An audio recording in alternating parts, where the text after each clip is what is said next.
Hello and welcome back to another video, and today we are back with another GP Bikes video, but this time I'm here with a league race. Now it's a European Superbike league competing on the SBK 22 mod, and I'm competing on a Honda, actually alongside Dill, so you probably know Dill from plenty of other videos that we've done together. Now it's not actually an official team or anything like that, but we just decided to go same livery, kind of just be pseudo teammates for a bit of fun.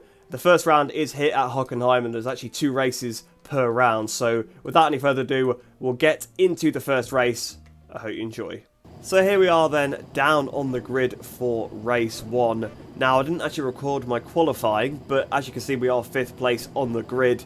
Obviously this is where we just kind of wait for everyone to go to the grid. You've got about a minute and a half to make any setup tweaks you want to do, and then actually head to the grid before the race starts. But this is where it gets really tense. This is where you know you need to try and get a good start, because of course we are 5th place. We need to try and get away with the leaders. We could very easily get caught up in the pack if our start is not good. But the lights are on now. They're just slowly coming on. All the lights are on, waiting for them to go out. They're holding for an absolute eternity. Lights out and away we go. We've had a pretty good jump off the line, but Keithy Lemon comes flying straight past us. We go past Gonzalo. Gonzalo's had a terrible start. We go down towards the first corner. We've got Benjamin just in front of us. He's set up a little bit there by Keithy on the inside. And we've got the run down towards turn 2. Can we get past Benjamin? He moves across a little bit on the Yamaha there. And we just break quite early. We don't want to be too aggressive on the first lap. We don't want to run someone at the back. But Ben has gone pretty wide. So we've been able to get through on him. So we're up to 4th place. We've already improved upon our start position despite being overtaken. But we do know we should be able to get back past Keithy Lemon. But you can see our teammate Dill currently leading the race. He's managed to get ahead of Nerb, who is an absolute alien. So you need to do that. You've got to try and stay ahead of Nerb as much as you can. But breaking for the hairpin, this could be scary. Keithy's gone in a little bit hot. Nerb on the outside. A little bit of contact between the two of them. And Keithy unfortunately goes down. Nerb looks behind to see what's happened. But unfortunately, just 2 lines that are converging onto each other. I remember at the time I actually thought that it was just Keithy going in way too hot, but looking at it now, it was just 2 lines going into each other. But Dill still leads Nerb, hassling him already. Like I was saying, Nerb is an absolute alien. He's like the Marc Marquez of GP bikes. He makes everybody else look absolutely average. So it's going to be difficult to beat him. So Dill's going to have to do absolutely everything he can, but he runs a little bit wide. Nerb's on the attack as they go into the stadium section. He's right behind him. They're already dropping me a little bit. And you can see we've got a pretty big gap behind. So I can afford to sit here and just watch how this pans out. See if they do battle quite a bit.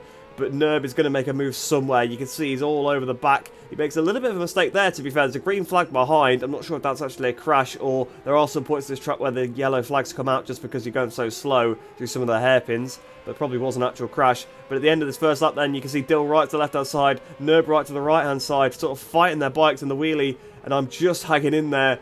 But you can see they are just starting to stretch away from me a little bit, especially through turn 1 now. They actually pulled quite a bit. But down towards turn 2 then, Nerb is on the inside. And there he goes up the inside. He takes the lead, but he runs a bit wide. Dill's back up the inside. So they're side by side now. And oh, Nerb, he's had a bit of a moment and he's down. Nerb's had a moment. Down he goes. It was just started off as a bit of a twitch. But that just leaves us 2 Nastra Azora Hondas leading the race here. 1-2. Obviously, there is no actual Teams Championship, but we decided to run in the same livery and sort of work as teammates.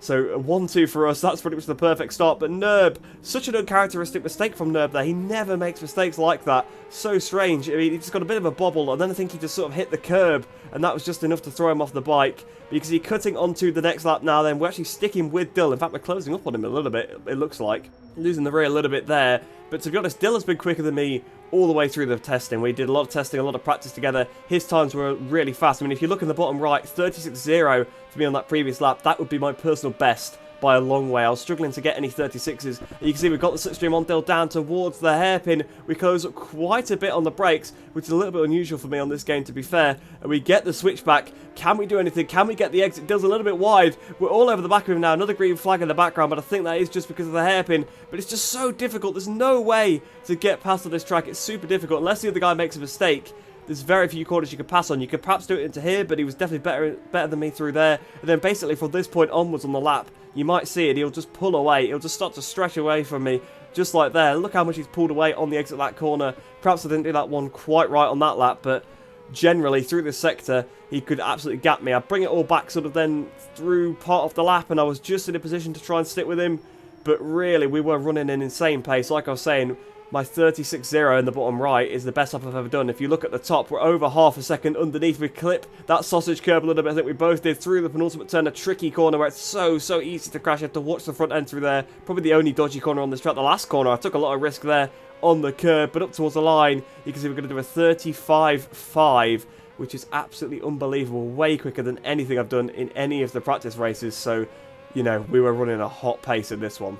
We're cutting a couple of laps later then. You can see at the start of lap 5, we're still on the back of Dill, so he's not managed to drop us yet. We've probably done an even better lap there. You can see we've done a 35.4, so again, even faster than we've gone ever before. So we're really on the limit here. Although, interestingly, in the race, it didn't feel that way. The lap times were unreal. I think the track was just so rubbered in that the lap times are coming a bit easier. But we're all over the back of Dill now. If we get a good exit out of here, which I think we might have just about done. I think we have got a pretty good exit. We might be in a position to get a slipstream down towards the hairpin to potentially make a pass. So we're in the slipstream. You can see the speed ticking up, 202 miles an hour at the peak there, hitting the brakes once again. The rear slide's a bit rear slides for him as well, and again for me. And we both run a bit wide. I think if I just managed to turn that in, we might want to get underneath him. But we're right on the back of him now. We're right behind him. But nothing you can do. You can't pass as that right-hander. It's way too tight of a corner. But flowing through the right-hander, Dill makes a bit of a mistake, and we are right there. And he makes another one. He's lost the rear a bit into the tight left-hander, but we've run wide as well. It's so easy to get sucked in by the rider in front. You brake where they brake. You both go a bit wide. He had a bit more of a twitch than I did, to be fair, but I just went in so wide and I was unable to capitalise. I mean, it is a corner where you don't lose much time when you do run wide, but it's just so hard to pass at this track. And when we were very evenly matched throughout the races, even though he was a little bit quicker than me in all the practice races we did, overall the pace was very similar, and the pace we were doing now we weren't doing at all. So we were both really under our limit by a long way. And unfortunately, it just makes it so difficult to pass, because if the other guy doesn't make a mistake, you've got to outbrake him somewhere, which I'm just not that great at on this game, to be honest. But out the last corner, you can see up towards the line again, it looks like we're going to do another 1 minute 35. Not sure, 35.6 on that lap, so 35.65. But we've ran a bit wide into turn 1, off the track completely, actually. And that has probably broke the elastic band. We are keeping in there with the slipstream, really trying, biting the screen. But I think that gap might have just cost us there. You can see we've lost 9 tenths of a second in the first sector alone to my previous best. And that was pretty much it for the race, to be fair. It just broke the elastic band, like I said. We weren't able to keep with Dill. You can see 2.4 seconds behind. If you look at our delta as well, we're still pushing it on this last lap. 35.9 on the previous lap as well. So again, I was way under any of my pace. But fair play to Dill. He completely outclassed me in this one. Pushed me into a mistake by pushing the pace on. And it's a very well-deserved victory. But a great way to start the season for both of us. A 1-2 finish. And Nerb was completely out of the picture after his race. Same with Gonzalo as well, who was another fast guy on the V4 Ducati. They seemed to have a collision on the final lap, I believe, and I think that's what made them drop behind even further. So it allowed us to just pull away and get quite a comfortable 1-2 in the end. So looking at the final results then, you can see, of course, it was myself and Dill in first and second positions. 1.6 seconds separated us at the end, so I did take a bit out of him on that final lap. Nerb managed to recover to third place, which was pretty good because he had at least 2 crashes on I know of. Obviously, the one that happened at the beginning of lap 2, which would have cost him a lot of time because it was coming onto a fast straight. And then I believe he had contact with Gonzalo Molina on the final lap. They were scrapping over third place, and that cost him a bit of time as well. Benjamin ended up in 4th position, Gonzalo Molina in 5th, Mystic Brew in 6th, Rafa in 7th, Tavea, who's actually the league host, in 8th place, Keithy Lemon in 9th, and Gustavo Oliveira in 10th position. So unfortunately not a win in that one, but there was always race 2 to try again, so we'll head into that one now. So here we are then on the grid for race 2. Same starting procedures before, same starting position, still 5th position, 10 lap race just like previously. So basically it is race 1 all over again, just with a bit more rubber down on the track. Waving to Mystic Prune behind us here, but we're waiting for the lights to come on our right hand side. Here they are, all of the lights are now on, waiting for them to get here for race 2. Lights out and away we go. We've had a pretty poor start. Benjamin's had a pretty good one though. He's jumped already past Gonzalo and Dill down towards turn 1. I think he's going to actually take the lead up the inside. He forces Nerb a bit wide. There's a little bit of contact with the pair of them there actually. And you can see Benjamin takes the lead. I slot in 5th position where we started. Keithy comes round the outside. We almost get hit by 2 bikes there. Javi and Mystic both missing their braking zones. Javi more so, I think, on the left-hand side. That was scary. It was super close. But Mystic on the inside, dives up the inside, has to grab the brake. He almost hit Gonzalo Molina at the back, which would have been a really, really bad start for him because he is one of the faster guys, just like Nerb.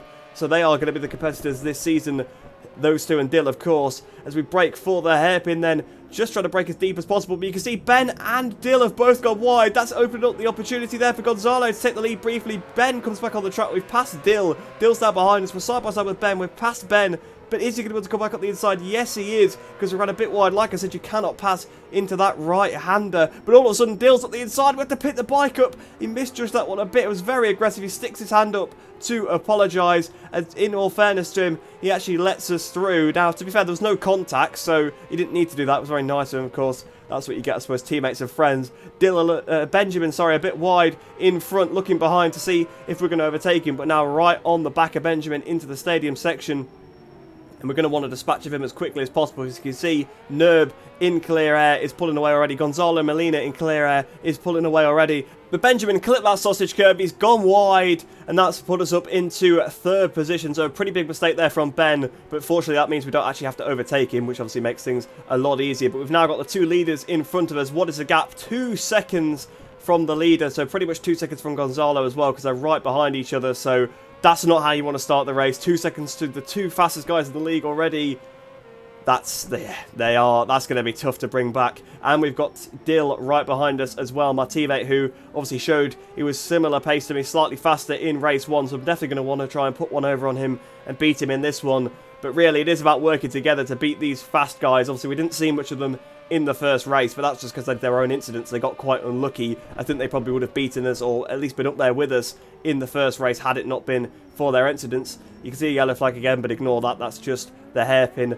But cutting on to lap 3 now, you can see the gap is 3.7 seconds to Nerb, and it's only 1.8 between Nerb and Gonzalo. So we're now 2 seconds behind the rider in front, and Dill on the left-hand side actually comes steaming past us. Mirror signal manoeuvre with the slipstream on the brakes into the hairpin. The rear sliding a bit from both of us once again. When you're pushing, it's so easy, but it's a bit wide. Can we get up the inside? Oh, the front goes a little bit there as we try to apply the power on this Honda. It's so difficult to get out of that hairpin properly, especially when you're on a tight line. I was trying to ride underneath Dill because he was a fraction wide, and I know I needed to strike back straight away, and he's a little bit wide through the left-hander there, but once again towards the section of the track where he's always faster than me, and he's going to pull the gap, and he's on the charge as well. He can see the leaders getting away. He doesn't want to mess about battling with me. You know, he's got to go 100% because he can see potentially his championship rivals right up the road in front of him there. And I can also see my championship rivals, but they're just unfortunately getting smaller and smaller. So we're just going to have to try and run the pace if we can. Try and pick up the pace. Maybe use Dill to tow us up to the leaders, but it is going to be tough. But as long as we try and just stay on the bike, just try and stay consistent, you never know what might happen in front. Of course, like I said, the two leaders did have their incidents in the first race, so you never know. That could very well happen again. If I just sit here behind Dill, try and pull myself along with him, and just try and keep my powder dry at the same time, you never know what the outcome might be. So cutting towards the end of lap 4 now, you can see Dill has pulled away a little bit from us, but we've kind of gone with him. I'm way under my time. You can see we've got a 35.8 in the bottom right. Like I said, the 35s are the ridiculous times. You can see at the top of the screen, we're pretty much 0.8 under that. So we're on course for a 34, which I would never have dreamed of before the weekend. You can see Dill is kind of reeling in Gonzalo a little bit into the penultimate turn we go. And the front end has gone, and we've hit a sausage curb as well. So we've got so unlucky. Usually you crash there and you just have a small accident, but our bike was going for ages. It was cartwheeling. It was absolutely terrible. And unfortunately, we ended up in the gravel as well, so we've dropped behind Benjamin. Fortunately, only losing 1 position, but you can see we're quite far behind him. But cutting onto lap 6, you can see there is a yellow flag going into the penultimate turn. So someone's had the same crash as us, and it's Gonzalo Molina. He's fallen off of his V4R. He's remounted ahead. You can see that's how much time you lose by having the bike bounce over the sausage curb. And cutting on to lap 8 now, a couple of laps later, touching the green a little bit. You can see we've gained a lot on Benjamin, but on the outside of turn 1, he clips the gravel. Down he goes, a pretty big crash for him. So once again, he's going to lose a lot of time from that one, just like I did with my penultimate turn crash, where I hit the sausage curb and the bike was tumbling for an absolute age. But that was pretty much it for my race, to be honest. Nothing else happened after that. So coming out the last corner, up towards the line, a 4th position. I'll absolutely take that from round 1, a 2nd and a 4th place. But yeah, pretty much after the Ben crash and nothing else happened, Gonzalo Molina just pulled further away from me. I didn't have the pace of the top 3 guys in that one, so I was just happy to take 4th position. Even without the crash, I believe I probably would have finished there. So at the end of the day, the crash didn't matter too much, but unfortunately it was the first crash of the season in only the first round. So yeah, you definitely want to be avoiding that one.